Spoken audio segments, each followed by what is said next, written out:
Good morning, all of you.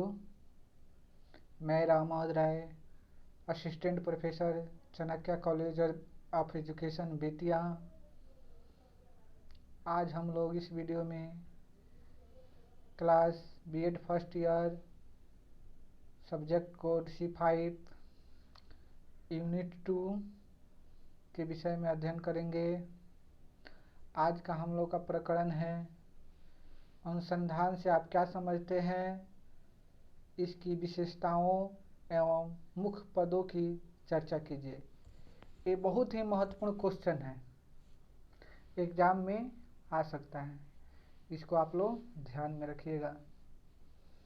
तो अनुसंधान क्या है या अनुसंधान से आप क्या समझते हैं, अनुसंधान की विशेषता, अनुसंधान की मुख्य पद की चर्चा करें इत्यादि कुछ भी पूछ सकता है। तो हम जानते हैं सबसे पहले इंट्रोडक्शन यानी परिचय लिखेंगे 2-3 लाइन में। तो अनुसंधान को रिसर्च, अनुसंधान, खोज, शोध, अन्वेषण इत्यादि कहा जाता है। किसी भी चीज़ के नए निर्माण के लिए अनुसंधान की आवश्यकता होती है। किसी भी समस्या के समाधान के लिए भी अनुसंधान की आवश्यकता होती है। अनुसंधान के माध्यम से हम किसी समस्या के समाधान भी कर सकते हैं या नई चीज़ का निर्माण भी कर सकते हैं। उसके बाद अर्थ आएगा, मीनिंग ऑफ रिसर्च। तो हम जानते हैं कि अनुसंधान जो है अंग्रेजी शब्द के रिसर्च से बना है। रिसर्च शब्द जो है 2 शब्दों से बना है, री और सर्च। री का अर्थ होता है बार बार और सर्च का अर्थ होता है खोजना। अर्थात किसी भी चीज़ को बार बार खोजना ही अनुसंधान है। अब चलते हैं हम लोग किताबी भाषा में। मूलतः अनुसंधान शब्द को अंग्रेजी भाषा में रिसर्च कहा जाता है।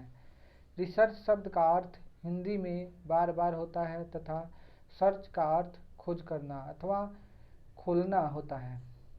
निश्चय ही यह अंग्रेजी शब्द अनुसंधान की प्रक्रिया को दर्शाता है, जिसके द्वारा अनुसंधानकर्ता किसी विषय पर बार बार खोजता है, जिसके माध्यम से वह उसके विषय में विभिन्न समंक अर्थात सूचना, समंक को क्या कहते हैं, सूचना, इंग्लिश में डाटा कहते हैं। समंकों को एकत्र करता है तथा उनके विश्लेषण के आधार पर उसके संबंध में अपना निष्कर्ष निकालता है। अर्थात उपलब्ध समंकों की तह में पहुंचकर निष्कर्ष निकालना, नए सिद्धांतों की खोज करना तथा उसे प्राप्त समंकों के विश्लेषण करना ही अनुसंधान के अंतर्गत आता है। अनुसंधान में किसी समस्या का वैज्ञानिक अन्वेषण भी सम्मिलित होता है। अन्वेषण की प्रक्रिया इस तथ्य की परिचायक है कि समस्या को अति निकटता से ही देखा जाए, उसकी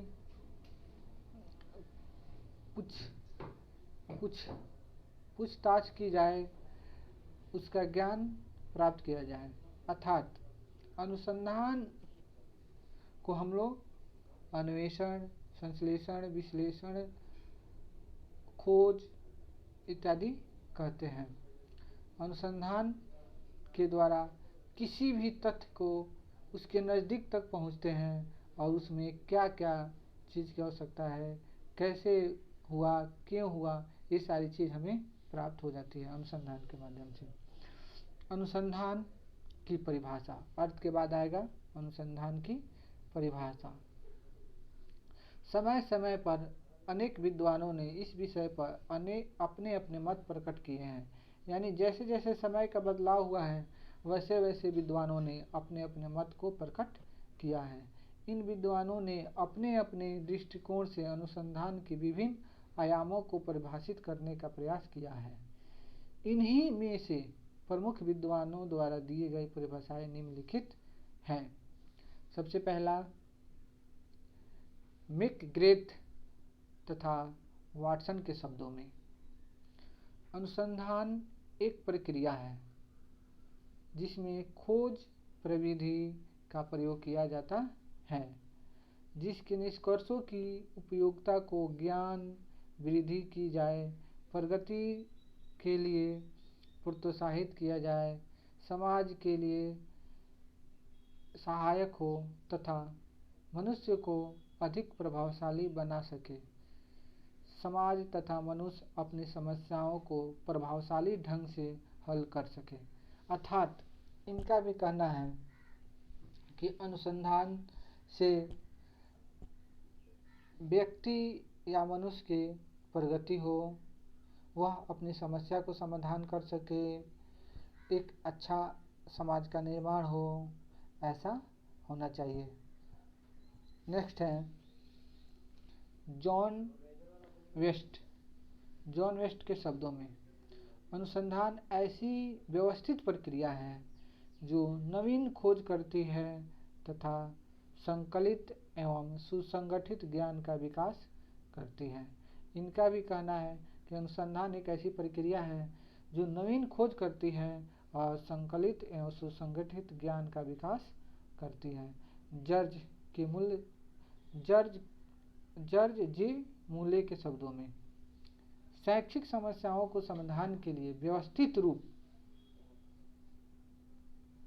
में बौद्धिक ढंग से वैज्ञानिक विधि प्रयोग और स्थापन के अनुसंधान कहते हैं। इसके विपरीत किसी व्यवस्थित अध्ययन के द्वारा शिक्षा में विकास किया जाए तो उसे शैक्षिक अनुसंधान कहते हैं। Professor PS. कुक के शब्दों में, किसी समस्या के संदर्भ में ईमानदारी, विस्तार तथा बुद्धिमानी से तथ्यों, उनके अर्थ तथा उपयोगिता की खोज करना ही अनुसंधान है। सी.सी. क्रोफोर्ड के शब्दों में, अनुसंधान किसी समस्या के अच्छे समाधान के लिए क्रमबद्ध तथा विशुद्ध चिंतन एवं विशिष्ट उपकरणों का प्रयोग की विधि है। इसके अतिरिक्त अनेक विद्वानों ने अपना अपना मत प्रस्तुत किया है, अपने अपने मतों में परिभाषा दिया है अनुसंधान के। नेक्स्ट चलते हैं, अनुसंधान की विशेषताएं। अनुसंधान की क्या विशेषता है, इसके बारे में हम लोग जानें। उपर्युक्त वर्णन तथा परिभाषाओं के अध्ययन के उपरांत शैक्षिक अनुसंधान की अनेक मूलभूत विशेषताएं दृष्टिगोचर होती हैं, जिससे प्रमुख विशेषताएं का वर्णन निम्नलिखित से है। पहला, अनुसंधान का उद्देश्य किसी समस्या के समाधान की खोज करना ही होता है। फर्स्ट क्या है, अनुसंधान की उद्देश्य किसी समस्या के समाधान करना ही होता है। दूसरा, मूलतः अनुसंधान की प्रक्रिया में नवीन ज्ञान की प्राप्ति होती है। क्या होता है, अनुसंधान के माध्यम से नवीन ज्ञान की प्राप्ति होती है। नेक्स्ट है, अनुसंधान का मुख्य आधार निरीक्षणीय अनुभव अथवा वर्णन होता है। नेक्स्ट है, अनुसंधान के अंतर्गत प्राथमिक स्रोतों तथा विद्यमान पद्धति को नए उद्देश्यों के लिए एकत्र करना होता है। इसमें एक शब्द है प्रदत्त। प्रदत्त का अर्थ होता है सूचना, जिसे प्रदत्त को हम लोग समांक भी कह सकते हैं, आंकड़ा भी कह सकते हैं। नेक्स्ट है, अनुसंधान के माध्यम से किसी सैद्धांतिक अथवा व्यवहारिक समस्या को समाधान करने का प्रयास किया जाता है। अनुसंधान की भी एक बहुत महत्वपूर्ण विशेषता है कि इसके द्वारा सैद्धांतिक तथा व्यवहारिक समस्या जो भी हो उसे समाधान करने का प्रयास किया जाता है। नेक्स्ट है, अनुसंधान निश्चय ही चिंतन की एक व्यवस्थित तथा आधुनिक विधि है। अनुसंधान के द्वारा ज्ञान के प्रकाश तथा प्रसार के लिए सुव्यवस्थित प्रयास किए जाते हैं। नेक्स्ट है, अनुसंधान के अंतर्गत जटिल घटनाक्रमों को समझने के लिए विश्लेषण विधि का प्रयोग किया जाता है। इस विश्लेषण के आधार पर विकल्पनाओं का निर्माण एवं परीक्षण किया जाता है। नेक्स्ट है, अनुसंधान के द्वारा अनुसंधानकर्ता को धैर्य का भी परीक्षण हो जाता है। अनुसंधान में कभी कभी साहसी तथा निर्णय की भी आवश्यकता होती है।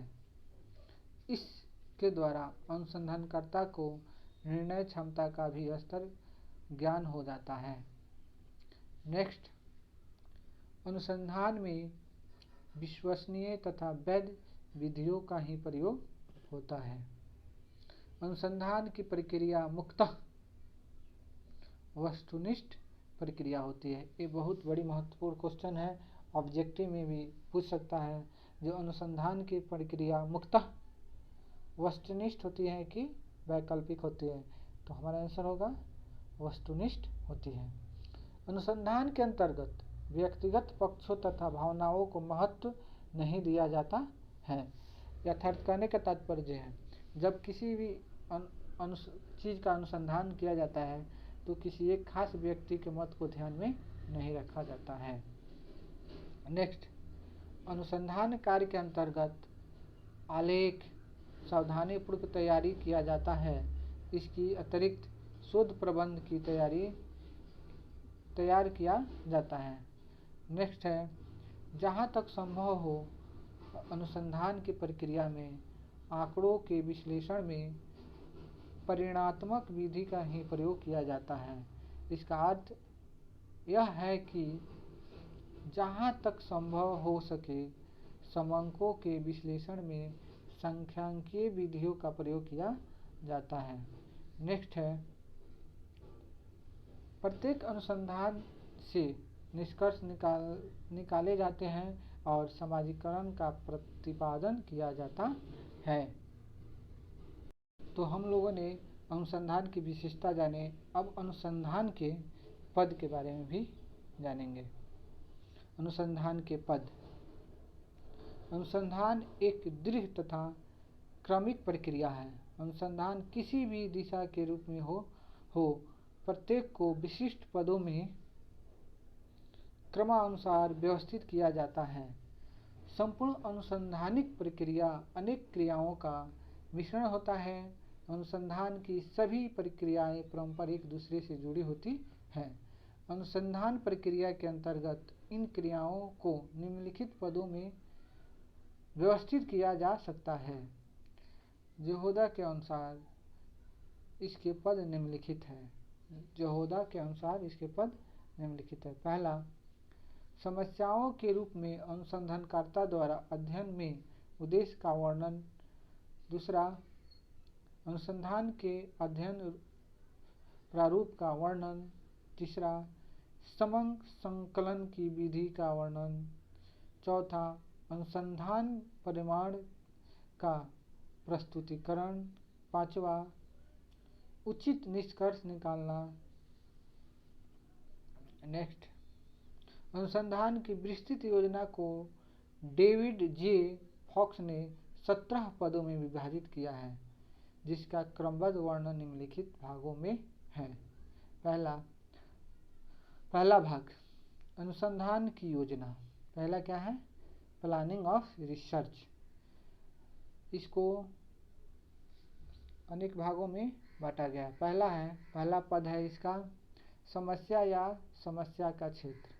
दूसरा है विभिन्न साहित्यों का एकत्रितकरण तथा सर्वेक्षण। तीसरा है विशिष्ट अनुसंधान की समस्या का वर्णन। फोर्थ है शोध की सफलता का पूर्वानुमान लगाना।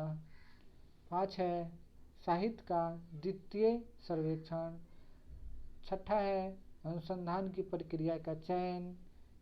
7 है परिकल्पना का वर्णन। 8 है प्राप्त समंकों की विधियों का निश्चय करना। 9 है समंक प्राप्त करने की विधियों का चुनाव। 10 है समंक का विश्लेषण की योजना बनाना। 11 है समंक को प्राप्त करने की योजना बनाना। 12 संख्या तथा न्याय दर्शन का निश्चय करना। 13 है एक किसी छोटे समूह पर पूर्व अध्ययन कर कठिनाइयों का पूरे ज्ञान करना। ये था पहला भाग। दूसरा भाग है अनुसंधान योजना का क्रियान्वयन। इसमें आता है 14वां पद है समंक का संग्रहण। 15वां पद है समंक का विश्लेषण। 16वां पद है अनुसंधान प्रतिपादन तैयार करना। और इसका तीसरा भाग है निष्कर्ष, जिसमें 17वां पद आता है प्राप्त निष्कर्षों का क्रियान्वयन करना। अर्थात फॉक्स का यह वर्गीकरण वर्तमान में अधिक लोकप्रिय है तथा इन सभी पदों का प्रयोग सभी प्रकार के अनुसंधान में किसी न किसी रूप में अवश्य ही किया जाता है। तो आज हम लोगों ने इस वीडियो में अनुसंधान क्या है, अनुसंधान की विशेषता और उसके मुख्य पदों के बारे में अध्ययन किया। इसमें अनुसंधान के उद्देश्य, अनुसंधान के अर्थ, अनुसंधान की परिभाषा, अनुसंधान की विशेषता और अनुसंधान के विभिन्न पदों के बारे में अध्ययन किए हैं। फिर मिलेंगे अगले वीडियो में, तब तक के लिए थैंक यू, धन्यवाद।